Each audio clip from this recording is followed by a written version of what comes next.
ఇవాళ fee reimbursement రాక చాలా రోజులు అవుతుంది.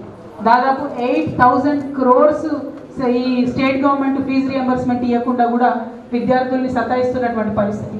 కొన్ని ఫ్యామిలీస్ హంబుల్ బ్యాక్గ్రౌండ్స్ నుంచి వచ్చినటువంటి వారు మదర్ ఫాదర్ ఇద్దరు కష్టపడి పనిచేస్తే ఇల్లు గడవనటువంటి విద్యార్థులు రాష్ట్రంలో చాలామంది ఉంటారు. అటువంటి వాళ్ళు చాలామంది పిల్లల్ని చదువు మానిపేస్తున్నటువంటి పరిస్థితి ఉంది. ఎస్పెషలీ ఆడపిల్లలకు ఆ ప్రాబ్లం ఇంకా ఎక్కువైతున్నటువంటి సందర్భం. అందుకే టీజేఎస్ఎఫ్లో ఇవాళ జాయిన్ అయినటువంటి మిత్రులందరితో కూడా నేను విజ్ఞప్తి చేసేది ఒకటే, we should fight for the issues of students, for the welfare of the student. ఇవాళ ఏదైతే ప్రభుత్వం ఇస్తా అని చెప్పి ఇవ్వకుండా ఉందో దాని మీద ఖచ్చితంగా మనం కొట్లాడాలి. దానిలో ప్రధానంగా ఒకటి ఫీ రీఎంబర్స్మెంట్ అయితే, ఇంకొకటి రేవంత్ రెడ్డి గారు ప్రామిస్ చేసింది ఏంటంటే విద్యా భరోసా కార్డు ఇస్తాం మేము.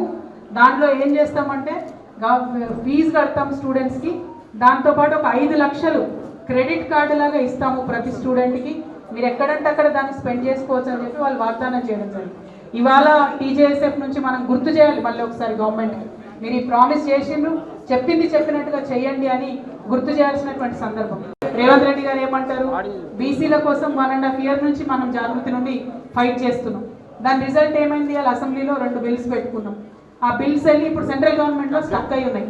అవి అక్కడ ఉన్నప్పుడే ఇక్కడ లోకల్ బాడీ ఎలక్షన్స్ పెడతా అని చెప్పి రేవంత్ రెడ్డి గారు మాట్లాడుతూ ఉన్నారు. తెలంగాణ జాగృతి నుంచి డిమాండ్ చేస్తూ ఉన్నాం ప్రభుత్వాన్ని మేము, బీసీలు తెలంగాణ బీసీ బిడ్డలు కొట్లాడి తెచ్చుకున్నటువంటి ఈ బిల్లులు పాస్ అయినాయి కానీ ఇంప్లిమెంట్ అవుతలేవు. అవి ఇంప్లిమెంటేషన్ కాకుండా లోకల్ బాడీ ఎలక్షన్స్ పెడితే మాత్రం మేము చూస్తూ ఊరుకోము.